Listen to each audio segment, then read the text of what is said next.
So over the next 3 weeks, today included, perhaps 4 weeks, we will be looking at the doctrine of the Holy Spirit. ಇವತ್ತನ್ನು ಸೇರಿಸಿಕೊಂಡು 4 ವಾರಗಳ ಕಾಲ ನಾವು ಪರಿಶುದ್ಧಾತ್ಮನ ಕುರಿತಾದ ಶಾಸ್ತ್ರವನ್ನ ನಾವು ಅಧ್ಯಯನ ಮಾಡಲಿಕ್ಕಿದ್ದೇವೆ.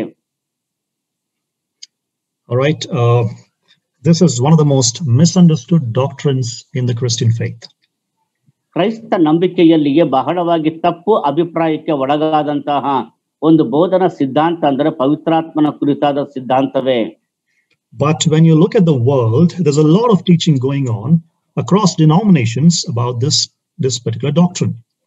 ಈ ನಿರ್ದಿಷ್ಟವಾದಂತಹ ಬೋಧನಾ ಸಿದ್ಧಾಂತದ ವಿಷಯದಲ್ಲಿ ಎಲ್ಲ ಕ್ರೈಸ್ತ ಪಂಗಡಗಳಲ್ಲಿಯೂ ಕೂಡ ವಿಧವಿಧವಾದಂತಹ ಬೋಧನೆಗಳು ಈಗ ನಡೆಯುತ್ತಾ ಇವೆ. But the fact of the matter is, not all of what is being taught about the Holy Spirit is from the scriptures. ಆದರೆ ಸತ್ಯಾಂಶವನ್ನ ನಾವು ಗ್ರಹಿಸಿಕೊಂಡು ಹೇಳುವುದಾದರೆ ಈಗ ಬೇರೆ ಬೇರೆ ಸಭೆ ಪಂಗಡಗಳಲ್ಲಿ ಸಾರುತ್ತಾ ಇರುವಂತಹ ಬೋಧನೆಗಳು ದೇವರ ವಾಕ್ಯಕ್ಕೆ ಅನುಸಾರವಾದಂತಹ ಬೋಧನೆಗಳು ಅಲ್ಲ. A lot of it is based on experience. ಅನೇಕ ನಂಬಿಕೆಗಳನ್ನು ನೋಡುವಾಗ ಅವು ಅನುಭವದ ಆಧಾರದ ಮೇಲೆ ಆಧಾರಗೊಂಡಿರುತ್ತವೆ.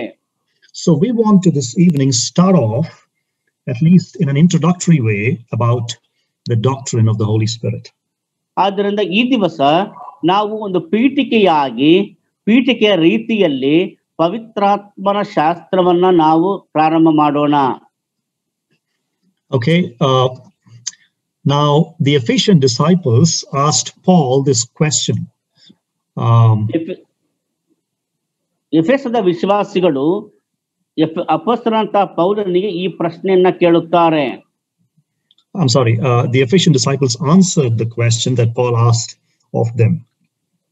ಪೌಲನು ಅವರಿಗೆ ಕೇಳಿದಂತ ಪ್ರಶ್ನೆಗೆ ಎಫೆಸದ ವಿಶ್ವಾಸಿಗಳು ಉತ್ತರ ಕೊಡುತ್ತಾರೆ. The question that Paul asked them was, did you receive the Holy Spirit when you believed? ಪೌಲನು ಕೇಳಿದಂತ ಒಂದು ಪ್ರಶ್ನೆ, ನೀವು ನಂಬಿದಾಗ ಪವಿತ್ರಾತ್ಮನನ್ನು ಹೊಂದಿಕೊಂಡಿರಾ? And the answer that Paul received from them was, no, we have never heard that there is a Holy Spirit. ಅವರು ಕೊಟ್ಟಂತ ಒಂದು ಉತ್ತರ, ಇಲ್ಲ, ಪವಿತ್ರಾತ್ಮನು ಇದ್ದಾನೆ ಅನ್ನುವ ವಿಷಯವೇ ನಮಗೆ ಗೊತ್ತಿಲ್ಲ ಎಂಬ ಉತ್ತರವನ್ನ ಅವರಿಂದ ಪೌಲನು ತಿಳುಕೊಂಡನು. Now that is the mindset of certain sections of the Christian faith. ಕೆಲವು ಕ್ರೈಸ್ತ ಗುಂಪುಗಳಲ್ಲಿ ಇರುವಂತಹ ನಂಬಿಕೆಯ ಆ ಒಂದು ಮಾನಸಿಕ ಸ್ಥಿತಿ ಈ ರೀತಿಯಾಗಿಯೇ ಇರುವಂತದ್ದಾಗಿದೆ. The Holy Spirit is unknown in certain circles of the Christian faith. ಕ್ರೈಸ್ತ ನಂಬಿಕೆಯ ಕೆಲವೊಂದು ಗುಂಪುಗಳಲ್ಲಿ ಪವಿತ್ರಾತ್ಮನು ಅಂದ್ರೆ ಏನು ಎಂಬಂತ ತಿಳುವಳಿಕೆಯೇ ಇಲ್ಲದಾಗಿದೆ. And on the other hand, regrettably, there are some strange and distorted views about the Holy Spirit in the other circles. ಮತ್ತೊಂದು ಕಡೆಯಲ್ಲಿ ನೋಡುವುದಾದರೆ ಮತ್ತೆ ಕೆಲವು ಪಂಗಡಗಳಲ್ಲಿ ಪವಿತ್ರಾತ್ಮನ ಕುರಿತಾದಂತಹ ಬೋಧನೆಗಳಲ್ಲಿ ತಪ್ಪಾದಂತಹ ಬೋಧನೆಗಳು ಹಾಗೂ ಕ್ರೈಸ್ತ ವಿಶ್ವಾಸಿಗಳನ್ನ ತಪ್ಪು ದಾರಿಗೆ ಎಳೆಯುವಂತಹ ಬೋಧನೆಗಳು ಕೂಡ ಅಸ್ತಿತ್ವದಲ್ಲಿ ಇವೆ. But far more troubling is the fact that there is a widespread absence of sound biblical teaching about the person of the Holy Spirit. ಆದರೆ ಎಲ್ಲಾ ಕಡೆಗಳಲ್ಲಿ ಇದನ್ನ ನೋಡುವಾಗ ನಾವು ಕಾಣುವಂತ ವಾಸ್ತವಿಕ ಸತ್ಯಾಂಶ ಏನಂತ ಹೇಳಿದ್ರೆ, ಎಲ್ಲಾ ಕಡೆಗಳಲ್ಲಿಯೂ ಪವಿತ್ರಾತ್ಮನ ಕುರಿತಾದಂತಹ ಸ್ವಸ್ಥ ಬೋಧನೆಯು ಇಲ್ಲದೆ ಇರುವುದೇ ಇದಕ್ಕೆ ಇರುವಂತ ಕಾರಣವಾಗಿದೆ. So this evening, very briefly, we'll look at the personhood of the Holy Spirit and the deity of the Holy Spirit, if possible. ಇವತ್ತು ಸಾಯಂಕಾಲ ನಾವೆಲ್ಲರೂ ಕೂಡ ಪವಿತ್ರಾತ್ಮನ ವ್ಯಕ್ತಿತ್ವ ಹಾಗೂ ಪವಿತ್ರಾತ್ಮನ ದೈವತ್ವ ಈ ಎರಡು ವಿಷಯಗಳನ್ನ ಕುರಿತಾಗಿ ನಾವು ಧ್ಯಾನ ಮಾಡಿಕೊಳ್ಳೋಣ. The personhood of the Holy Spirit, the fact that the Holy Spirit is a person. ಪರಿಶುದ್ಧಾತ್ಮನ ವ್ಯಕ್ತಿತ್ವ ಎಂಬುದಾಗಿ ಹೇಳಿದರೆ ಅದು ಪವಿತ್ರಾತ್ಮನು ಆತನು ವ್ಯಕ್ತಿತ್ವವುಳ್ಳವನ ವ್ಯಕ್ತಿಯಾಗಿದ್ದಾನೆ ಎಂಬುದಾಗಿ ಹೇಳುವಂತಹ ಸತ್ಯತೆಗಳು. And also the fact that the Holy Spirit is God. ಅದೇ ಸಮಯದಲ್ಲಿ ವಾಸ್ತವಿಕವಾಗಿ ನೋಡುವಾಗ ಪವಿತ್ರಾತ್ಮನು ದೇವರೇ ಆಗಿದ್ದಾನೆ ಅನ್ನುವಂತಹ ಬೋಧನೆ. Now there is a misunderstanding in the Christian faith that the Holy Spirit is just a power. ಕ್ರೈಸ್ತ ನಂಬಿಕೆಯಲ್ಲಿ ಒಂದು ತಪ್ಪು ಅಭಿಪ್ರಾಯವು ಇರುವಂತದ್ದಾಗಿದೆ. ಅದೇನೆಂದರೆ ಪವಿತ್ರಾತ್ಮನು ಕೇವಲ ಒಂದು ಶಕ್ತಿಯಾಗಿದ್ದಾನೆ ಅಥವಾ ಒಂದು ಬಲವಾಗಿದ್ದಾನೆ, or an influence, ಅಥವಾ ಆತನು ಒಂದು ಪ್ರಭಾವವಾಗಿದ್ದಾನೆ, or a personification of a power. ಅಥವಾ ಒಂದು ಶಕ್ತಿಯು ವ್ಯಕ್ತಿಯಾಗಿ ಕಾಣಲ್ಪಡುವುದು ಎಂಬುದಾಗಿ ಮಾತ್ರ ಹೇಳುತ್ತಾರೆ. But what does the Bible say about the Holy Spirit? ಹಾಗಾದ್ರೆ ಪವಿತ್ರಾತ್ಮನ ಕುರಿತಾಗಿ ಸತ್ಯವೇದವು ಏನು ಹೇಳುತ್ತದೆ?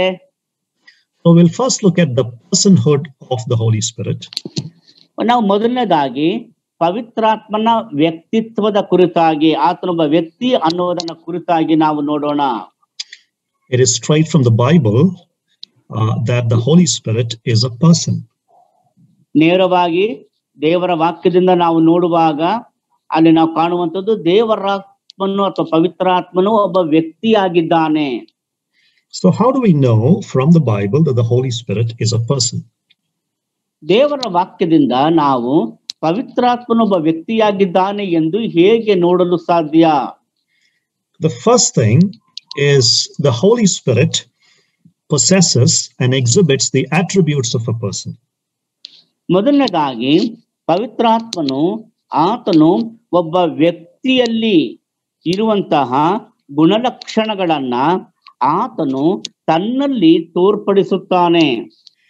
Brother Simon, if you have the Bible with you, I'd like for you to read for all of us in Kannada some of these verses. Okay, so first of all, the Holy Spirit has intelligence. ಮೊದಲನೇದಾಗಿ ಪವಿತ್ರಾತ್ಮನು ಜ್ಞಾನ ವಿವೇಕವುಳ್ಳವನಾಗಿದ್ದಾನೆ. So 1 Corinthians 2 verses 10 and 11. 1 ಕೊರಿಂಥ 2ನೇ ಅಧ್ಯಾಯ 10 ಮತ್ತು 11ನೇ ವಚನ. ನಮಗಾದರೂ ದೇವರು ತನ್ನ ಆತ್ಮನ ಮೂಲಕ ಅದನ್ನು ಪ್ರಕಟಿಸಿದನು. ಆ ಆತ್ಮನು ಎಲ್ಲಾ ವಿಷಯಗಳನ್ನು, ದೇವರ ಅಗಾಧವಾದ ವಿಷಯಗಳನ್ನು ಕೂಡ ಪರಿಶೋಧಿಸುವವನಾಗಿದ್ದಾನೆ. ಮನುಷ್ಯನ ಒಳಗಿನ ಆಲೋಚನೆಗಳು ಅವನಲ್ಲಿರುವ ಜೀವಾತ್ಮಕ್ಕೆ ಹೊರತು ಮತ್ತಾರಿಗೆ ತಿಳಿಯುವುದು. ಹಾಗೆಯೇ ದೇವರ ಆಲೋಚನೆಗಳನ್ನು ದೇವರ ಆತ್ಮನೇ ಹೊರತು ಬೇರೆ ಯಾರು ಗ್ರಹಿಸುವುದಿಲ್ಲ. Okay, so the Spirit searches all things, even the depths of God. ನೋಡುವಾಗ ದೇವರ ಆತನು ದೇವರ ಅಗಾಧ ವಿಷಯಗಳನ್ನು ಕೂಡ ಪರಿಶೋಧಿಸುವವನಾಗಿದ್ದಾನೆ. And the Spirit of God is able to know the thoughts of God. ದೇವರ ಪರಿಶುದ್ಧಾತ್ಮನಿಗೆ ದೇವರ ಆಲೋಚನೆಗಳನ್ನ ತಿಳಿದುಕೊಳ್ಳುವುದಕ್ಕೆ ಸಾಧ್ಯವಿದೆ. Which means the Spirit has intelligence. ಅದರ ಅರ್ಥ ಪರಿಶುದ್ಧಾತ್ಮನಿಗೆ ಆ ಒಂದು ಇಂಟೆಲಿಜೆನ್ಸ್, ಬುದ್ಧಿ ಇದೆ. Look at Romans chapter 8 and verse 27. ರೋಮ ಪತ್ರಿಕೆ 8ನೇ ಅಧ್ಯಾಯ 27ನೇ ವಚನವನ್ನ ನೋಡಿರಿ. ಆದರೆ ಹೃದಯಗಳನ್ನು ಶೋಧಿಸಿ ನೋಡುವಾತನಿಗೆ ಪವಿತ್ರಾತ್ಮನ ಮನೋಭಾವವು ಏನೆಂದು ತಿಳಿದದೆ. ಆ ಆತ್ಮನು ದೇವರ ಚಿತ್ತಾನುಸಾರವಾಗಿ ದೇವ ಜನರಿಗೋಸ್ಕರ ಬೇಡಿಕೊಳ್ಳುವನೆಂದು ಆತನು ಬಲ್ಲನು. Okay, so he who searches the hearts knows the mind of the Spirit, because he intercedes for the saints according to the will of God. So he has intelligence. ಹೃದಯಗಳನ್ನು ಶೋಧಿಸಿ ನೋಡುವ ಆತನಿಗೆ ಪವಿತ್ರಾತ್ಮನ ಮನೋಭಾವವು ಏನೆಂದು ತಿಳಿದದೆ. ಅಂದರೆ ಪವಿತ್ರಾತ್ಮನಿಗೆ ಬುದ್ಧಿಶಕ್ತಿಯೂ ಇದೆ. Second one, he has emotions. ಎರಡನೇದಾಗಿ ನೋಡುವಾಗ ಆತನಿಗೆ ಭಾವೋದ್ವೇಗ ಇದೆ. Look at Ephesians chapter 4 and verse 30. ಎಫೆಸದವರಿಗೆ ಬರೆದ ಪತ್ರಿಕೆ 4ನೇ ಅಧ್ಯಾಯ ಅದರ 30ನೇ ವಚನವನ್ನ ನಾವು ನೋಡುವಾಗ ದೇವರ ವಾಕ್ಯ ಹೀಗೆ ಹೇಳುತ್ತದೆ. ದೇವರ ಪವಿತ್ರಾತ್ಮನನ್ನು ದುಃಖಪಡಿಸಬೇಡಿರಿ, ಆತನಲ್ಲಿಯೇ ವಿಮೋಚನೆಯ ದಿನಕ್ಕಾಗಿ ಮುದ್ರೆ ಹೊಂದಿದ್ದೀರಲ್ಲ. Okay, so Paul says, do not grieve the Holy Spirit of God. ಪವಿತ್ರಾತ್ಮನ ಹೇಳುತ್ತಾನೆ, ಪೌಲನು ಹೇಳುತ್ತಾನೆ, ದೇವರ ಪವಿತ್ರಾತ್ಮನನ್ನ ದುಃಖಪಡಿಸಬೇಡಿರಿ ಅಂತ ಹೇಳಿದ್ರೆ ಪವಿತ್ರಾತ್ಮನಿಗೆ ಆ ಒಂದು ಭಾವನೆಗಳಿವೆ, ಭಾವೋದ್ವೇಗ ಇದೆ. So when we sin, the Spirit is grieved. He has emotions. ನಾವು ಪಾಪ ಮಾಡಿದಾಗ ಪವಿತ್ರಾತ್ಮನು ಆತನು ದುಃಖ ಪಡುತ್ತಾನೆ, ಯಾಕಂದ್ರೆ ಅವನಿಗೆ ಆ ಒಂದು ಉದ್ವೇಗ, ಭಾವೋದ್ವೇಗವಿದೆ. So he has intelligence. ಆತನಿಗೆ ಬುದ್ಧಿಶಕ್ತಿ ಇದೆ. He has emotions. ಆತನಿಗೆ ಭಾವೋದ್ವೇಗವಿದೆ. And he has a will as well. Look at 1 Corinthians 12 and 11. ಅದೇ ರೀತಿಯಾಗಿ ಪವಿತ್ರಾತ್ಮನಿಗೆ ಚಿತ್ತವಿದೆ. 1 ಕೊರಿಂಥ 12ನೇ ಅಧ್ಯಾಯ 11ನೇ ವಚನ. ಈ ವರಗಳನ್ನೆಲ್ಲ ಆ ಒಬ್ಬ ಆತ್ಮನೇ ತನ್ನ ಚಿತ್ತಕ್ಕೆ ಬಂದ ಹಾಗೆ ಒಬ್ಬೊಬ್ಬನಿಗೆ ಹಂಚಿಕೊಟ್ಟು ನಡೆಸುತ್ತಾನೆ. ತನ್ನ ಚಿತ್ತಕ್ಕೆ ಬಂದ ಹಾಗೆ. Right. So Paul talking about the distribution of the spiritual gifts. ಅಪೊಸ್ತಲನಾದಂತಹ ಪೌಲನು ಪವಿತ್ರಾತ್ಮನ ವರಗಳ ಹಂಚುವಿಕೆಯ ಬಗ್ಗೆ ಮಾತನಾಡುತ್ತಿದ್ದಾನೆ. He says it is his Holy Spirit who distributes to each one individually according to his will. ಆತನು ಹೇಳುತ್ತಾನೆ, ಪವಿತ್ರಾತ್ಮನು ತಾನೇ ಪ್ರತಿಯೊಬ್ಬೊಬ್ಬರಿಗೂ ಕೂಡ ತನ್ನ ಚಿತ್ತಕ್ಕೆ ಬಂದ ಹಾಗೆ ಪವಿತ್ರಾತ್ಮನ ವರಗಳನ್ನ ಹಂಚಿಕೊಡುತ್ತಾನೆ ಎಂಬುದಾಗಿ ಪೌಲನು ಹೇಳುತ್ತಾನೆ. So the Spirit has a will. ಪವಿತ್ರಾತ್ಮನಿಗೆ ಚಿತ್ತ ಇದೆ. Okay, the next portion, Acts chapter 16 verses 6 through 11. You don't have to read that, brother, but I'll explain that to you. ಅಪೊಸ್ತಲರ ಕೃತ್ಯ 16ನೇ ಅಧ್ಯಾಯ 6ರಿಂದ 11 ವಚನಗಳನ್ನ ಓದುವುದು ಬೇಡ, ಅದನ್ನ ನಿಮಗೆ ವಿವರಿಸಿ ಹೇಳುತ್ತೇನೆ. Paul was forbidden by the Holy Spirit to speak the word in Asia. ಅಪೊಸ್ತಲನಾದಂತಹ ಪೌಲನು ಏಷ್ಯಾದಲ್ಲಿ ಅಸ್ಯ ಸೀಮೆಯಲ್ಲಿ ದೇವರ ವಾಕ್ಯವನ್ನು ಸಾರಬಾರದು ಎಂದು ಪವಿತ್ರಾತ್ಮನಿಂದ ತಡೆ ಹಿಡಿಯಲ್ಪಟ್ಟನು. And then when they were trying to go to Bithynia, the Spirit of God did not permit them to go there. ಅವರು ಅಲ್ಲಿಂದ ಬೆಥೂನ್ಯಕ್ಕೆ ಹೋಗಬೇಕೆಂದು ಇದ್ದಾಗ ಪವಿತ್ರಾತ್ಮನು ಅವರನ್ನ ಅಲ್ಲಿಗೆ ಹೋಗಗೊಡಿಸಲಿಲ್ಲ. Okay, now notice they were forbidden by the Holy Spirit to speak the word of God in Asia. ಅಸ್ಯ ಸೀಮೆಯಲ್ಲಿ ದೇವರ ವಾಕ್ಯವನ್ನ ಹೇಳುವುದಕ್ಕೆ ಪವಿತ್ರಾತ್ಮನು ಅವರನ್ನ ನಿರ್ಬಂಧಿಸಿದನು. And the Spirit did not allow them to go into Bithynia. ಬಿಥೂನ್ಯಕ್ಕೆ ಹೋಗಲಿಕ್ಕೂ ಕೂಡ ಪವಿತ್ರಾತ್ಮನು ತಡೆ ಮಾಡಿದನು. Which means the Spirit has a will. ಅಂದ್ರೆ ಅದರ ಅರ್ಥ ಏನಂದ್ರೆ ಪವಿತ್ರಾತ್ಮನಿಗೆ ನಿರ್ದಿಷ್ಟವಾದ ಚಿತ್ತ ಇದೆ ಎಂದರ್ಥ. Now you need 3 things for somebody to be called a person. ಒಬ್ಬ ಯಾರನ್ನಾದರೂ ವ್ಯಕ್ತಿ ಎಂಬುದಾಗಿ ಹೇಳಬೇಕಾದರೆ ಆತನಲ್ಲಿ 3 ಸಂಗತಿಗಳು ಕಂಡು ಬರಲೇಬೇಕು. Intelligence, ಬುದ್ಧಿಶಕ್ತಿ, emotions, ಭಾವೋದ್ವೇಗಗಳು, and will. ಹಾಗೂ ಚಿತ್ತ. So the Spirit has intelligence, emotions, and will. ಆದ್ದರಿಂದ ಪವಿತ್ರಾತ್ಮನಿಗೂ ಕೂಡ ಬುದ್ಧಿಶಕ್ತಿ ಇದೆ, ಭಾವೋದ್ವೇಗಗಳಿವೆ, ಹಾಗೆಯೇ ಚಿತ್ತವೂ ಕೂಡ ಪವಿತ್ರಾತ್ಮನಿಗೆ ಇದೆ. And so the Holy Spirit is a person. ಆದ್ದರಿಂದಲೇ ಪವಿತ್ರಾತ್ಮನು ಆತನ ವ್ಯಕ್ತಿಯಾಗಿದ್ದಾನೆ. There are more evidences in the New Testament. ಹೊಸ ಒಡಂಬಡಿಕೆಯಲ್ಲಿ ಇನ್ನು ಅನೇಕವಾದಂತ ಪುರಾವೆಗಳು ಇವೆ. For example, the Holy Spirit exhibits the actions of a person. ಉದಾಹರಣೆಗೆ ಪವಿತ್ರಾತ್ಮನು ಒಬ್ಬ ವ್ಯಕ್ತಿಯ ಕ್ರಿಯೆಗಳನ್ನ ಆತನು ತನ್ನ ಮೂಲಕ ತೋರ್ಪಡಿಸುತ್ತಾನೆ. For example, he guides us into truth by hearing and speaking and showing. ಪವಿತ್ರಾತ್ಮನು ತಾನೇ ಆತನು ನಮ್ಮನ್ನ ಆತನು ಸತ್ಯದಲ್ಲಿ ನಡೆಸುತ್ತಾನೆ. ಕೇಳಿಸಿಕೊಳ್ಳುವುದರಿಂದ, ಮಾತನಾಡುವುದರಿಂದ ಹಾಗೂ ತೋರಿಸುವುದರ ಮೂಲಕ ನಮ್ಮನ್ನ ಸತ್ಯದಲ್ಲಿ ನಡೆಸುತ್ತಾನೆ. And notice John chapter 16 verse 13. Jesus is promising the Holy Spirit here. ಯೋಹಾನನು ಬರೆದ ಸುವಾರ್ತೆ 16ನೇ ಅಧ್ಯಾಯ ಅದರ 13ನೇ ವಚನದಲ್ಲಿ ನಾವು ಹೀಗೆ ಓದ್ತೇವೆ. ಸತ್ಯದ ಆತ್ಮನು ಬಂದಾಗ ಆತನು ನಿಮ್ಮನ್ನ ನಡೆಸಿಕೊಂಡು ಹೋಗಿ ಸಕಲ ವಿಷಯದಲ್ಲಿಯೂ ಸತ್ಯಕ್ಕೆ ಸೇರಿಸುವನು. So he will guide you into all truth. ಆತನು ನಿಮ್ಮನ್ನ he will hear and all these things. ನೋಡುವಾಗ ಮುಂದೆ ನೋಡ್ತೇವೆ, ಸತ್ಯದ ಆತ್ಮನು ಬಂದಾಗ ಆತನು ನಿಮ್ಮನ್ನು ನಡೆಸಿಕೊಂಡು ಹೋಗಿ ಸಕಲ ವಿಷಯದಲ್ಲಿ ಸತ್ಯಕ್ಕೆ ಸೇರಿಸುವನು. ಆತನು ತನ್ನಷ್ಟಕ್ಕೆ ತಾನೇ ಮಾತಾಡದೆ ಕೇಳಿದ ಮಾತುಗಳನ್ನೇ ಆಡುವನು ಮತ್ತು ಮುಂದಾಗುವ ಸಂಗತಿಗಳನ್ನು ನಿಮಗೆ ತಿಳಿಸುವನು. So the Spirit is able to do the actions or the deeds of a person. ಪವಿತ್ರಾತ್ಮನು ಆತನ ಒಬ್ಬ ಮನುಷ್ಯ, ಒಬ್ಬ ವ್ಯಕ್ತಿ ಮಾಡುವಂತಹ ಕಾರ್ಯಗಳನ್ನ ಹಾಗೂ ಕೆಲಸಗಳನ್ನ ಆತನು ಮಾಡುವುದಕ್ಕೆ ಶಕ್ತನಾಗಿದ್ದನು. Look at the same chapter in verse 8. He convicts the world of sin. ಅದೇ ಯೋಹಾನ ಸುವಾರ್ತೆ 16ನೇ ಅಧ್ಯಾಯ 8ನೇ ವಚನವನ್ನ ನೋಡಿರಿ.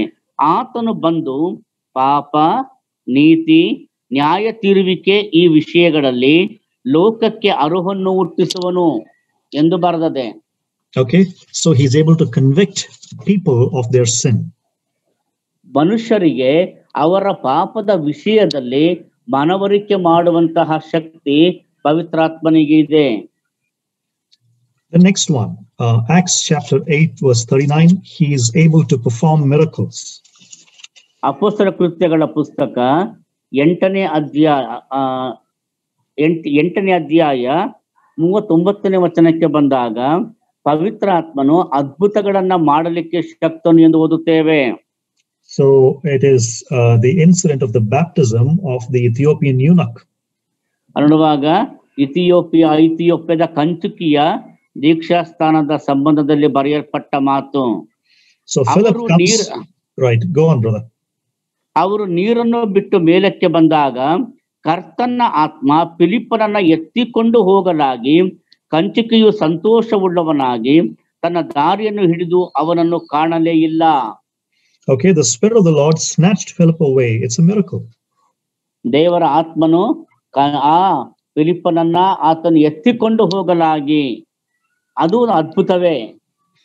Okay, so he's able to perform miracles. ಅದ್ಭುತಗಳನ್ನು ಆತನು ಮಾಡಲಿಕ್ಕೆ ಶಕ್ತನು. And one more thing comes in Romans chapter 8 and verse 26. ಮತ್ತೊಂದು ಸಂಗತಿಯು ರೋಮಾಪುರದವರಿಗೆ ಬರೆದ ಪತ್ರಿಕೆ 8ನೇ ಅಧ್ಯಾಯ 26ನೇ ವಚನದಲ್ಲಿ ಬರುತ್ತದೆ.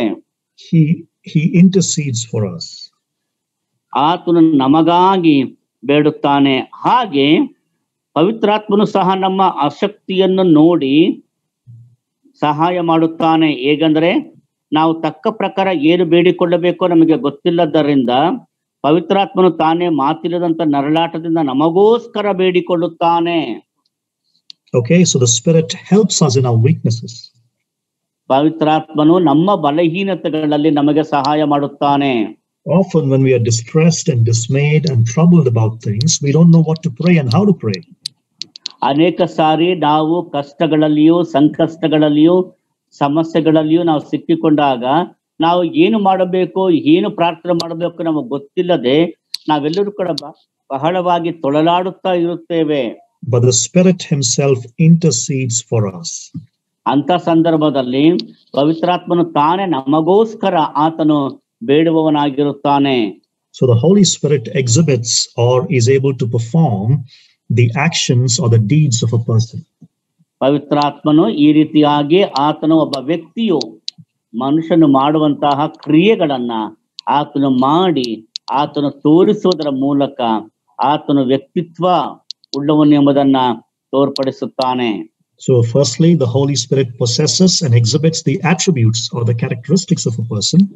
ಮೊದಲನೇದಾಗಿ ಪವಿತ್ರಾತ್ಮನು ತಾನೇ ಒಬ್ಬ ವ್ಯಕ್ತಿಯಲ್ಲಿರುವಂತಹ ಗುಣಲಕ್ಷಣಗಳನ್ನ, ವ್ಯಕ್ತಿಯ ಸ್ವಭಾವಗಳನ್ನ ತನ್ನಲ್ಲಿ ತನ್ನ ಮೂಲಕವಾಗಿ ಆತನು ತೋರ್ಪಡಿಸುತ್ತಾನೆ. Secondly, the Holy Spirit exhibits the actions of a person. ಎರಡನೇದಾಗಿ ಒಬ್ಬ ವ್ಯಕ್ತಿಯು ಮಾಡುವಂತಹ ಕ್ರಿಯೆಗಳನ್ನ ಪವಿತ್ರಾತ್ಮನು ಆತನು ಮಾಡಿ ತೋರಿಸುವವನಾಗಿರುತ್ತಾನೆ.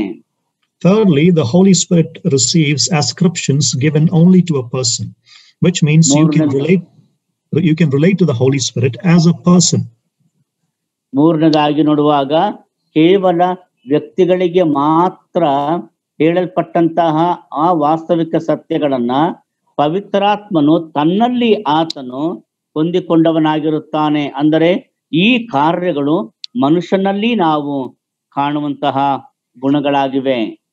Firstly, Acts chapter 10 verses 19 through 21, we see that he can be obeyed. ಅಪೊಸ್ತಲ ಕೃತ್ಯಗಳ ಪುಸ್ತಕ 10ನೇ ಅಧ್ಯಾಯ 19ರಿಂದ 21ರವರೆಗೆ ನೋಡುವಾಗ ಪವಿತ್ರಾತ್ಮನಿಗೆ ನಾವು ವಿಧೇಯರಾಗಬಹುದು. Okay, so this is Peter's vision that he received. ಆ ನೋಡುವಾಗ ಅದು ಪೇತ್ರನ ಒಂದು ದರ್ಶನ, ಪೇತ್ರನು ಸ್ವೀಕರಿಸಿದಂತ ಒಂದು ದರ್ಶನ. And in verse 19, brother, can you read that please? Okay, ಇಬ್ರಿಯ ಪತ್ರಿಕೆ ಅಪೊಸ್ತಲ ಕೃತ್ಯಗಳ ಪುಸ್ತಕ 10ನೇ ಅಧ್ಯಾಯ 19ರಿಂದ 21ರವರೆಗೆ. ಪೇತ್ರನು ಆ ದರ್ಶನದ ವಿಷಯದಲ್ಲಿ ಆಲೋಚನೆ ಮಾಡುತ್ತಿರಲು ದೇವರಾತ್ಮನು ಅವನಿಗೆ, ಅಗೋ, ಇಬ್ಬರು ಮನುಷ್ಯರು ನಿನ್ನನ್ನು ವಿಚಾರಿಸುತ್ತಾರೆ, ನೀನೆದ್ದು ಕೆಳಗಿಳಿದು ಏನೂ ಸಂಶಯ ಪಡದೆ ಅವರ ಜೊತೆಯಲ್ಲಿ ಹೋಗು, ನಾನೇ ಅವರನ್ನ ಕಳುಹಿಸಿದ್ದೇನೆ ಎಂದು ಹೇಳಿದನು. ಪೇತ್ರನು ಕೆಳಗಿಳಿದು ಆ ಮನುಷ್ಯರ ಬಳಿಗೆ ಬಂದು, ಈಗೋ ನೀವು ವಿಚಾರಿಸಿದವನು ನಾನೇ, ನೀವು ಬಂದ ಕಾರಣವೇನು ಎಂದು ಹೇಳಲು. Okay, so the Holy Spirit commanded Peter to go down and meet those people, and Peter obeyed the Holy Spirit. ಪೇತ್ರನಿಗೆ ಪವಿತ್ರಾತ್ಮ ಹೇಳುತ್ತಾನೆ, ಆಜ್ಞೆ ಮಾಡುತ್ತಾನೆ, ಕೆಳಗೆ ಇಳಿದು ಹೋಗು, ಅಲ್ಲಿ ಇಬ್ಬರು ಮನುಷ್ಯರು ಬಂದಿದ್ದಾರೆ, ನಿನ್ನನ್ನು ನೋಡುವುದಕ್ಕೆ ಅವರು ಕಾಯುತ್ತಾ ಇದ್ದಾರೆ ಎಂಬುದಾಗಿ ಹೇಳುವಾಗ ಪೇತ್ರನು ತಕ್ಷಣವೇ ಪವಿತ್ರಾತ್ಮನ ಆ ಮಾತಿಗೆ ವಿಧೇಯನಾಗಿ ಆತನು ಕೆಳಗೆ ಹೋಗುತ್ತಾನೆ. ಅಂದರೆ ಪವಿತ್ರಾತ್ಮನಿಗೆ ನಾವು ವಿಧೇಯತೆಯನ್ನ ತೋರಿಸಬಹುದು. Now notice, you can't obey a force or an influence or a power. ಯಾವುದೇ ಒಂದು ಶಕ್ತಿಯಾಗಲಿ, ಯಾವುದೇ ಒಂದು ಆ ಪ್ರಭಾವಕ್ಕಾಗಲಿ ನೀವು ವಿಧೇಯರಾಗಲಿಕ್ಕೆ ಸಾಧ್ಯವಾಗುವುದಿಲ್ಲ. You can only obey a person. ನೀವು ವ್ಯಕ್ತಿಗೆ ಮಾತ್ರ ವಿಧೇಯರಾಗಲು ಸಾಧ್ಯ. So Peter was obedient to the words of the Holy Spirit. ಪೇತ್ರನ ನೋಡುವಾಗ ಪವಿತ್ರಾತ್ಮನ ಮಾತುಗಳಿಗೆ ಅವನು ವಿಧೇಯನಾದನು. Secondly, the Holy Spirit can be lied to. ಹಾಗೆಯೇ ಪವಿತ್ರಾತ್ಮನಿಗೆ ನಾವು ಸುಳ್ಳು ಹೇಳಬಹುದು. So chapter 5 and verse 3, this is the incident of Ananias and Sapphira. ಅಪೊಸ್ತಲ ಕೃತ್ಯಗಳ ಪುಸ್ತಕ 5ರಿಂದ 3ನೇ ವಚನ. ಇದು ಅನನೀಯ ಸಫೈರಳ ಆ ಒಂದು ಘಟನೆ. But Peter said, Ananias, go on brother. ಪೇತ್ರನು ಹೇಳುತ್ತಾನೆ, ಆಗ ಪೇತ್ರನು, ಅನನೀಯ, ಸೈತಾನನು ನಿನ್ನ ಹೃದಯದಲ್ಲಿ ತುಂಬಿಕೊಂಡದ್ದೇನು? ನೀನು ಯಾಕೆ ಆ ವರದ ವಿಷಯದಲ್ಲಿ ಕೆಲವನ್ನು ಬಚ್ಚಿಟ್ಟುಕೊಂಡು ಪವಿತ್ರಾತ್ಮನನ್ನು ವಂಚಿಸಬೇಕೆಂದಿದ್ದಿ ಎಂದು ಕೇಳುತ್ತಾನೆ. So Ananias lied to the Holy Spirit. ಅನನೀಯನು ಪವಿತ್ರಾತ್ಮನಿಗೆ ಸುಳ್ಳು ಹೇಳಿದನು. So the Holy Spirit is a person and he can be lied to. ಆದ್ದರಿಂದ ಪವಿತ್ರಾತ್ಮನೊಬ್ಬ ವ್ಯಕ್ತಿ, ಆತನಿಗೆ ನಾವು ಸುಳ್ಳು ಹೇಳಬಹುದು. The third thing, he can be resisted. Acts chapter 7 and verse 51. ನೋಡುವಾಗ ಅಪೊಸ್ತಲ ಕೃತ್ಯಗಳ ಪುಸ್ತಕ 7ನೇ ಅಧ್ಯಾಯ ಅದರ 51ನೇ ವಚನವನ್ನ ಓದುವಾಗ ನಾವು ಪವಿತ್ರಾತ್ಮನನ್ನ ಎದುರಿಸಬಹುದು. So this is Stephen's speech. ಇದು ಸ್ಟೆಫನನ್ನು ಮಾಡಿದಂತ ಒಂದು ಪ್ರಸಂಗ ಮಾತುಗಳು. ಹೇಳುತ್ತಾನೆ, right, ಚಂಡಿಗಳೇ, ಮನಶುದ್ಧಿಯೂ ಕರ್ಣಶುದ್ಧಿಯೂ ಇಲ್ಲದವರೇ, ನಿಮ್ಮ ಪಿತೃಗಳು ಹೇಗೋ ಹಾಗೆಯೇ ನೀವು ಯಾವಾಗಲೂ ಪವಿತ್ರಾತ್ಮನನ್ನು ಎದುರಿಸುವವರಾಗಿದ್ದೀರಿ. So talking about the unbelieving Jews who were going to martyr him, he said, you resist the Holy Spirit. ನಂಬದೇ ಇರುವಂತ ಯಹೂದ್ಯರು ಸ್ಟೆಫನನ್ನ ಕಲ್ಲೆಸೆದು ಕೊಲ್ಲಲಿಕ್ಕಿರುವಾಗ, ಅವನನ್ನ ರಕ್ತ ಸಾಕ್ಷಿಯನ್ನಾಗಿ ಮಾಡ್ಲಿಕ್ಕಿರುವಾಗ ಈ ಸ್ಟೆಫನನು ಅವರನ್ನ ನೋಡಿ ಹೇಳುವಂತ ಮಾತು, ನೀವು ಪವಿತ್ರಾತ್ಮನನ್ನ ಎದುರಿಸುವವರಾಗಿದ್ದೀರಿ ಎಂದು. Okay, so you can resist only a person. ನೀವು ಕೇವಲ ಒಬ್ಬ ವ್ಯಕ್ತಿಯನ್ನು ಮಾತ್ರ ಎದುರಿಸಲಿಕ್ಕೆ ಸಾಧ್ಯ. Next, we saw this verse earlier, Ephesians 4:30. Do not grieve the Holy Spirit of God, with whom you have been sealed. ನಾವು ಈಗಾಗಲೇ ಎಫೆಸ ಪತ್ರಿಕೆ 4ನೇ ಅಧ್ಯಾಯ 30ನೇ ವಚನವನ್ನ ನೋಡಿದ್ದೇವೆ. ನಾವು ಪವಿತ್ರಾತ್ಮನನ್ನ ದುಃಖಪಡಿಸಲೂಬಹುದು. So he can be grieved. ಅಂದ್ರೆ ಆತನು ದುಃಖ ಪಡಬಹುದು. So that's Ephesians 4:30. ಅದು ಎಫೆಸ ಪತ್ರಿಕೆ 4ನೇ ಅಧ್ಯಾಯ 30ನೇ ವಚನ. Next thing, he can be blasphemed as well. Next ಮುಂದಿನ ಸಂಗತಿ ಏನಪ್ಪಾ ಅಂತಂದ್ರೆ ಪವಿತ್ರಾತ್ಮನನ್ನ ನಾವು ದೇವದೂಷಣೆ ಮಾಡಬಹುದು. Okay, Jesus talking about blasphemy, he said, any sin and blasphemy shall be forgiven when it's done against the Son of Man, but any blasphemy against the Holy Spirit will not be forgiven. ಕರ್ತನಾಗಿರುವಂತ ಯೇಸು ಕ್ರಿಸ್ತನು ಹೇಳುತ್ತಾನೆ, ಮತ್ತಾಯನು ಬರೆದ ಸುವಾರ್ತೆ 12ನೇ ಅಧ್ಯಾಯ 31ನೇ ವಚನದಲ್ಲಿ, ಆದ ಕಾರಣ ನಿಮಗೆ ಹೇಳುತ್ತೇನೆ, ಮನುಷ್ಯರು ಮಾಡುವ ಪ್ರತಿಯೊಂದು ಪಾಪಕ್ಕೂ ದೂಷಣೆಗೂ ಕ್ಷಮಾಪಣೆ ಉಂಟಾಗುವುದು, ಆದರೆ ಪವಿತ್ರಾತ್ಮ ದೂಷಣೆಗೆ ಕ್ಷಮಾಪಣೆ ಇಲ್ಲ. Okay, so the Spirit of God can be blasphemed.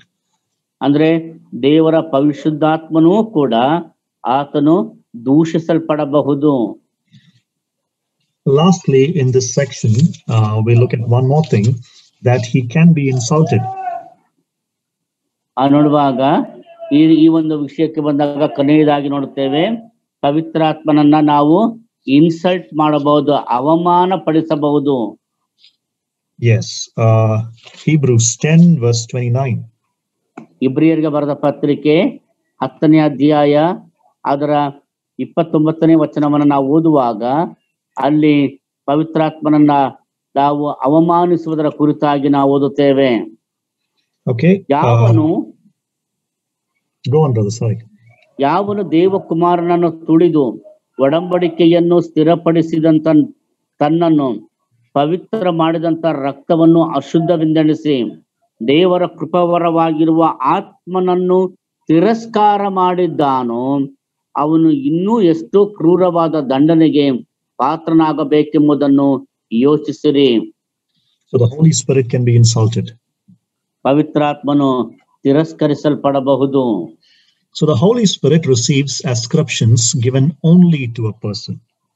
ಪವಿತ್ರಾತ್ಮನು ಕೇವಲ ಮನುಷ್ಯರಿಗೆ ಮಾತ್ರ ಅನ್ವಯವಾಗುವಂತಹ ಕೆಲವು ಆ ಒಂದು ಭಾವನೆ ಅಥವಾ ಕಾರ್ಯಗಳನ್ನ ಆತನು ಹೊಂದಿದವನಾಗಿದ್ದಾನೆ. Fourthly, the Holy Spirit relates as a person with other people. ನಾಲ್ಕನೇದಾಗಿ ಪವಿತ್ರಾತ್ಮನು ಬೇರೆಯವರೊಂದಿಗೆ ಒಬ್ಬ ವ್ಯಕ್ತಿಯಾಗಿ ಸಂಬಂಧಿಸುವವನಾಗುತ್ತಾನೆ. So he related to the apostles as a person. ಆತನು ಅಪೊಸ್ತಲರೊಂದಿಗೆ ವ್ಯಕ್ತಿಯಾಗಿ ತನ್ನನ್ನ ಸಂಬಂಧಿಸಿಕೊಳ್ಳುತ್ತಾನೆ. Look at Acts 15 verse 28. ಅಪೊಸ್ತಲ ಕೃತ್ಯ 15:28 ನೋಡ್ರಿ. So this is ಅಪೊಸ್ತಲ ಕೃತ್ಯಗಳ ಪುಸ್ತಕ 15ನೇ ಅಧ್ಯಾಯ ಅದರ 28ನೇ ವಚನ. So this is the council at Jerusalem. ಇದು ಯೆರೂಸಲೇಮಿನ ಸಭೆಯಲ್ಲಿ ನಡೆದಂತ ಘಟನೆ. And the verse we're going to read is part of the letter that was sent by the apostles. ಈ ಒಂದು ವಾಕ್ಯ ಭಾಗ ನೋಡುವಾಗ ಅಪೊಸ್ತಲರು ಬರೆದು ಕಳುಹಿಸಿಕೊಟ್ಟ ಪತ್ರದ ಒಂದು ಅಂಶವಾಗಿದೆ. Yes, brother. Can I read, brother? Yes, yes. ವಿಗ್ರಹಕ್ಕೆ ನೈವೇದ್ಯ ಮಾಡಿದ್ದನ್ನು, ರಕ್ತವನ್ನು, ಕುತ್ತಿಗೆ ಸಿಕ್ಕಿ ಕೊಂದದ್ದನ್ನು, ಹಾದರವನ್ನು ವಿಸರ್ಜಿಸುವುದು ಅವಶ್ಯವಾಗಿದೆ.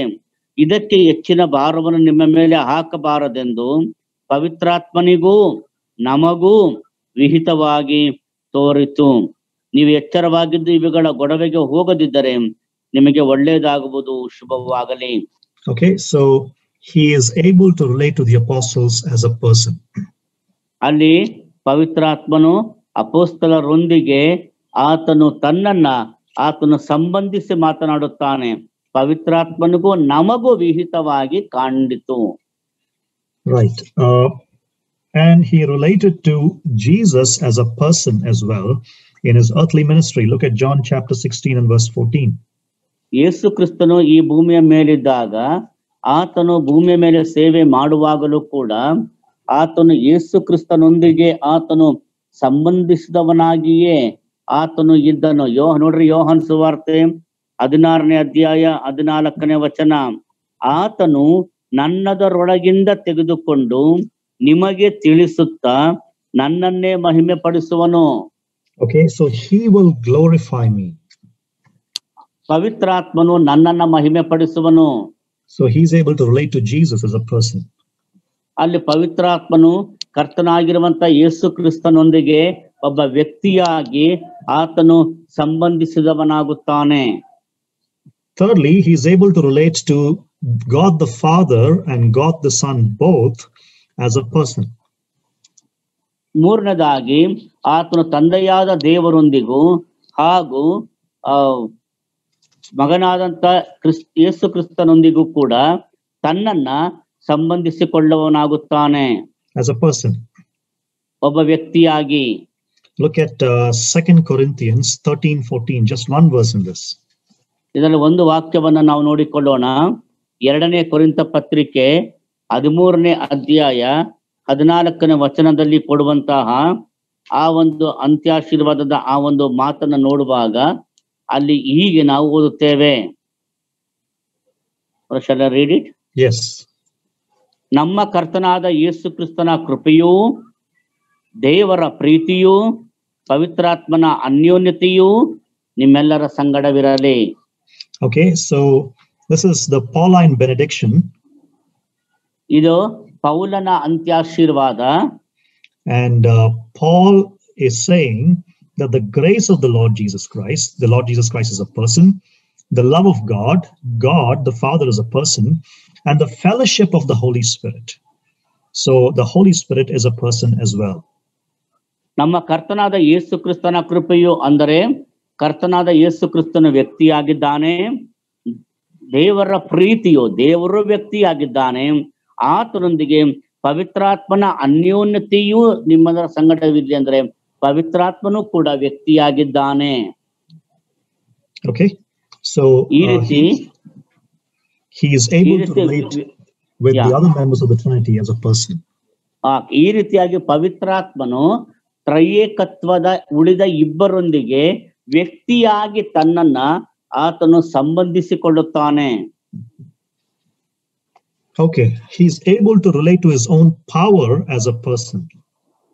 ಮತ್ತು ಆತನು ವ್ಯಕ್ತಿಯಾಗಿ ತನ್ನ ಆ ಒಂದು ಶಕ್ತಿಗೆ ತನ್ನನ್ನ ಆತನು ಸಂಬಂಧಿಸಿಕೊಳ್ಳುತ್ತಾನೆ. Okay, we'll look at one verse, Acts 10:38. ನಾವು ಅದಕ್ಕೋಸ್ಕರವಾಗಿ ಒಂದು ವಾಕ್ಯವನ್ನು ಮಾತ್ರ ನಾವು ಓದಿಕೊಳ್ಳೋಣ. ಅಪೊಸ್ತಲ ಕೃತ್ಯಗಳ ಪುಸ್ತಕ 10ನೇ ಅಧ್ಯಾಯ ಅದರ 38ನೇ ವಚನ. ದೇವರು ನಜರೇತಿನ ಯೇಸುವನ್ನು ಪವಿತ್ರಾತ್ಮದಿಂದಲೂ ಬಲದಿಂದಲೂ ಅಭಿಷೇಕಿಸಿದನು. Okay, so Jesus of Nazareth was anointed with the Spirit and with power. ನಜರೇತಿನ ಯೇಸು ಆತನು ಪವಿತ್ರಾತ್ಮದಿಂದಲೂ ಬಲದಿಂದಲೂ ಅಭಿಷೇಕಿಸಲ್ಪಟ್ಟನು. So the Spirit of God is able to relate with his own power. ದೇವರ ಪವಿತ್ರಾತ್ಮನು ಆತನು ತನ್ನ ಶಕ್ತಿ ತನ್ನ ಬಲದೊಂದಿಗೆ ಆತನು ಸಂಬಂಧವನ್ನ ತೋರ್ಪಡಿಸಿದವನಾದನು.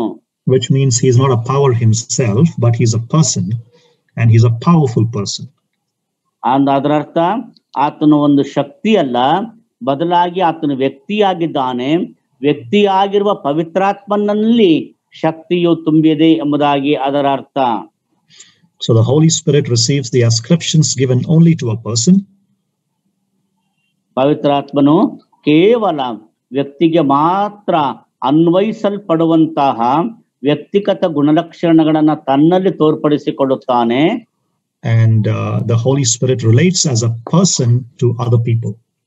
ಹಾಗೆಯೇ ಪವಿತ್ರಾತ್ಮನು ಇತರ ಜನರೊಂದಿಗೂ ಕೂಡ ಆತನು ವ್ಯಕ್ತಿಯಾಗಿ ಆತನು ಸಂಬಂಧಿಸಿದವನಾಗುತ್ತಾನೆ. Lastly, we look at some grammar in the New Testament. ಕೊನೆಯದಾಗಿ ಹೊಸ ಒಡಂಬಡಿಕೆಯಲ್ಲಿ ಇರುವಂತಹ ಕೆಲವೊಂದು ವ್ಯಾಕರಣಗಳನ್ನ ನಾವು ನೋಡೋಣ. This is a grammatical argument. ನೋಡುವಾಗ ಇದಕ್ಕೆ ನಿಂತರ ವ್ಯಾಕರಣಬದ್ಧವಾದಂತಹ ವಾದ ಎಂಬುದಾಗಿ ಹೇಳುತ್ತಾರೆ. Look at John chapter 16 verses 13 and 14. ಯೋಹಾನನ ಬರೆದ ಸುವಾರ್ತೆ 16ನೇ ಅಧ್ಯಾಯ ಅದರ 13 ಮತ್ತು 14ನೇ ವಚನವನ್ನ ನೋಡಿರಿ. Yes. Can you read that, brother? ಸತ್ಯದ ಆತ್ಮನು ಬಂದಾಗ ಆತನು ನಿಮ್ಮನ್ನು ನಡೆಸಿಕೊಂಡು ಹೋಗಿ ಸಕಲ ವಿಷಯದಲ್ಲಿಯೂ ಸತ್ಯಕ್ಕೆ ಸೇರಿಸುವನು. ಆತನು ತನ್ನಷ್ಟಕ್ಕೆ ತಾನೇ ಮಾತಾಡದೆ ಕೇಳಿದ ಮಾತುಗಳನ್ನೇ ಆಡುವನು ಮತ್ತು ಮುಂದಾಗುವ ಸಂಗತಿಗಳನ್ನು ನಿಮಗೆ ತಿಳಿಸುವನು. ಆತನು ನನ್ನದರೊಳಗಿಂದ ತೆಗೆದುಕೊಂಡು ನಿಮಗೆ ತಿಳಿಸುತ್ತಾ ನನ್ನನ್ನೇ ಮಹಿಮೆ ಪಡಿಸುವನು. Okay. Now notice he is talking about the Holy Spirit. ಇಲ್ಲಿ ಗಮನಿಸ್ರಿ, ಆತನು ಪವಿತ್ರಾತ್ಮನ ಕುರಿತಾಗಿ ಮಾತನಾಡುತ್ತಿದ್ದಾನೆ. Usually in the Greek, the Spirit is in the neuter gender.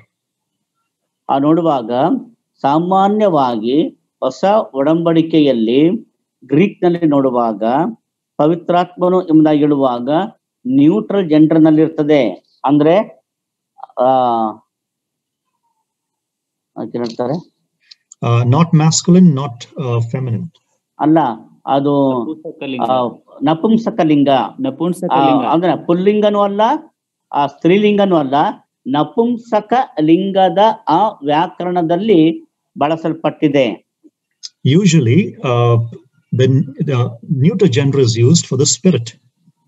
ಸಾಮಾನ್ಯವಾಗಿ ಪವಿತ್ರಾತ್ಮನಿಗೆ ಆ ಒಂದು ನಪುಂಸಕ ಲಿಂಗದ ಆ ವ್ಯಾಕರಣದಲ್ಲಿ ದೇವರ ವಾಕ್ಯದಲ್ಲಿ ಬಳಸಲ್ಪಟ್ಟಿದೆ. For spirit, usually spirit. ಅದು ನಿರ್ದಿಷ್ಟವಾಗಿ ಪವಿತ್ರಾತ್ಮನಿಗೆ, ಆತ್ಮನಿಗೆ. Yeah. So, but here in verses 13 and 14, Jesus, talking about the Holy Spirit, uses a masculine pronoun to refer to the Holy Spirit. ಆದ್ರೆ ಇಲ್ಲಿ ನೋಡುವಾಗ ಯೇಸು ಕ್ರಿಸ್ತನು ಆತನನ್ನ ಪುಲ್ಲಿಂಗದಲ್ಲಿ ಆತನು ಮಾತನಾಡುತ್ತಾ ಇದ್ದಾನೆ, ಅವನು ಮಾಡುವನು ಎಂದು. Right. He will guide you into all truth. ಆತನು ನಿಮ್ಮನ್ನ ಎಲ್ಲಾ ಸತ್ಯಕ್ಕೆ ನಡೆಸುವನು. He will not speak on his own initiative. ಆತನು ತನ್ನಷ್ಟಕ್ಕೆ ತಾನೇ ಮಾತಾಡುವುದಿಲ್ಲ. He will glorify me. ಆತನು ನನ್ನನ್ನ ಮಹಿಮೆ ಪಡಿಸುವನು. So when you look at the grammar, it is a masculine pronoun that is used, which means he's a person. ಇಲ್ಲಿ ಬಳಸಲ್ಪಟ್ಟಿರುವಂತದ್ದು ಆ ಪುಲ್ಲಿಂಗ ನಾಮಪದದಲ್ಲಿ ಬಳಸಲ್ಪಟ್ಟಿರುವುದೇ. ಅದನ್ನು ನಾವು ನೋಡುತ್ತೇವೆ ಪವಿತ್ರಾತ್ಮನಿಗೆ ಯೇಸು ಕ್ರಿಸ್ತನು ಬಳಸಿದಂತಹ ಆ ಪದ. The same thing is used in John 15:26. ಅದೇ ಒಂದು ಸಂಗತಿಯು ಯೋಹಾನನ ಸುವಾರ್ತೆ 15ನೇ ಅಧ್ಯಾಯ 26ನೇ ವಚನದಲ್ಲಿಯೂ ಕೂಡ ಬಳಸಲ್ಪಟ್ಟಿದೆ. He will testify about me. ಆತನು ನನ್ನನ್ನು ಕುರಿತು ಸಾಕ್ಷಿ ಹೇಳುವನು. Okay, so that's also in the masculine gender. ಅಲ್ಲಿ ಕೂಡ ನೋಡುವಾಗ ಪುಲ್ಲಿಂಗದಲ್ಲಿಯೇ ಬಳಸಲ್ಪಟ್ಟಂತ ಪದ. Now turn with me for the last reference for today, which is Ephesians 1:14. ಈ ದಿವಸದ ಕೊನೆಯ ವಾಕ್ಯ ಭಾಗಕ್ಕೆ ತೆರೆಯಿರಿ. ಎಫೆಸ ಪತ್ರಿಕೆ 1ನೇ ಅಧ್ಯಾಯ ಅದರ 14ನೇ ವಚನ. Can you read that, brother, please? ದೇವರು ಸಂಪಾದಿಸಿಕೊಂಡ ಜನರಿಗೆ ವಿಮೋಚನೆಯಾಗುವುದೆಂಬುದಕ್ಕೆ ಪವಿತ್ರಾತ್ಮನು ನಮ್ಮ ಬಾಧ್ಯತೆಗೆ ಸಂಚಕಾರವಾಗಿದ್ದಾನೆ. Okay, a down payment of our inheritance, or a pledge or a guarantee of our inheritance. ನಮ್ಮ ವಿಮೋಚನೆಗೆ ಆತನು ಖಾತರಿಯಾಗಿದ್ದಾನೆ. ಆತನು ಏನಾಗಿದ್ದಾನೆ? ಖಾತರಿಯಾಗಿದ್ದಾನೆ ಎಂಬುದಾಗಿ ದೇವರ ವಾಕ್ಯದಲ್ಲಿ ನೋಡುತ್ತೇವೆ. That word down payment is in the masculine gender in Greek. ಅಲ್ಲಿರುವಂತಹ ಡೌನ್ ಪೇಮೆಂಟ್ ನಾವು ಕಟ್ತೀವಲ್ಲ, ಡೌನ್ ಪೇಮೆಂಟ್ ಮುಂಗಡ ಹಣ, ಆದ್ರೆ ಮುಂಗಡವಾಗಿ ಕೊಡುವಂಥದ್ದು ಅದು ಗ್ರೀಕ್ ನಲ್ಲಿ ಅದು ಪುಲ್ಲಿಂಗದಲ್ಲಿಯೇ ಬಳಸಲ್ಪಟ್ಟಿದೆ. Which means the Holy Spirit is a person. ಅದರ ಅರ್ಥ ಏನಪ್ಪಾ ಅಂದ್ರೆ ಪವಿತ್ರಾತ್ಮನು ವ್ಯಕ್ತಿಯಾಗಿದ್ದಾನೆ ಎಂಬುದೇ ಅದರ ಅರ್ಥ. So we saw 5 broad evidences from the New Testament that the Holy Spirit is a person. ನಾವು ಹೊಸ ದೇವರ ವಾಕ್ಯದಿಂದ 5 ವಿಸ್ತಾರವಾದಂತಹ ಪುರಾವೆಗಳನ್ನು ನೋಡಿದ್ದೇವೆ. ಯಾವುದಕ್ಕೆ ಅಂದ್ರೆ ಪವಿತ್ರಾತ್ಮನು ವ್ಯಕ್ತಿಯಾಗಿದ್ದಾನೆ ಅನ್ನುವುದಕ್ಕೆ. So next week, when we gather, God willing, on Thursday, once again, we will look at the deity of the Holy Spirit. ಮುಂದಿನ ವಾರ ಕರ್ತನ ಚಿತ್ತವಾದರೆ ಗುರುವಾರ ಸಾಯಂಕಾಲ ನಾವು ಸೇರಿ ಬಂದಾಗ ಪವಿತ್ರಾತ್ಮನ ದೈವತ್ವದ ಕುರಿತಾಗಿ ನಾವು ಧ್ಯಾನ ಮಾಡೋಣ.